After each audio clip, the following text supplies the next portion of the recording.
activity কেনেকুৱা ধৰণৰ মেথডলজিৰ দ্বাৰা এক্সপ্ৰেছ কৰিবা চিম্পল এই কথাখিনি মই পাতি লওঁ তাৰপিছত আমি এক্টিভিটিত গুচি যাম কোনবিলাক কোৱাচোন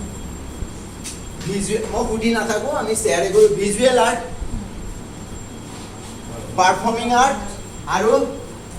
আৰু কি লিটাৰেৰী লিটাৰেৰী এইটো মনত ৰাখিলে নতুনকৈ সোমাই দিছে এতিয়া আচ্ছা এটা ভিজুৱেল আৰ্ট বুলি ক'লে কোনবিলাক এৰিয়া কাৰণ আমি গোটেই কথাবিলাক জানিব লাগিব ক্লাছৰুমৰ আগে ভিজুৱেল আৰ্ট বুলি ক'লে আমি কোনবিলাক কৈছোঁ তোমালোকে কৈ মানে নোট কৰা বুলি নহয় এনে কৰিব পাৰা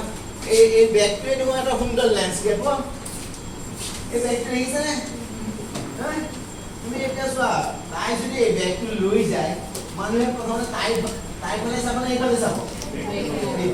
কি সুন্দৰ লেণ্ডস্কেপ নহয় বাহ বঢ়িয়া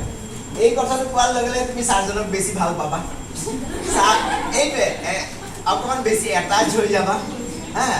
আৰু তেতিয়া তোমাৰ যিটো ৰিজিডিটি এইটো নোহোৱা হৈ যাব এইটো কি হয় ওৱান কাইণ্ড অফ আৰ্ট হয় ধৰা চেণ্টেন্স এজন টিচাৰে তোমাক ক'লে কি খবৰ আচ্ছা এইটো শুনোতে কেনেকুৱা লাগিছে বেয়া লাগিছে নহয় যেতিয়া ক'ব কি খবৰ মালবিকা কিমান ভাল লাগিল নহয় তাৰপিছত ধৰা ক'লে ৰজিতা ভালনে বহুত দিন লগ পোৱা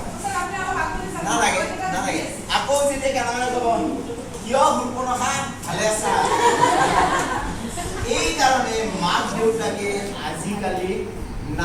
নামাংকৰণ কৰোঁতে কি কৰে গণনা কৰোঁতে খুব বেছি গুৰুত্ব দিয়ে বেগে ছোৱালী বা ল'ৰাৰ ক্ষেত্ৰত যাতে নামটো সুমধুৰ হয় ভৱিষ্যতে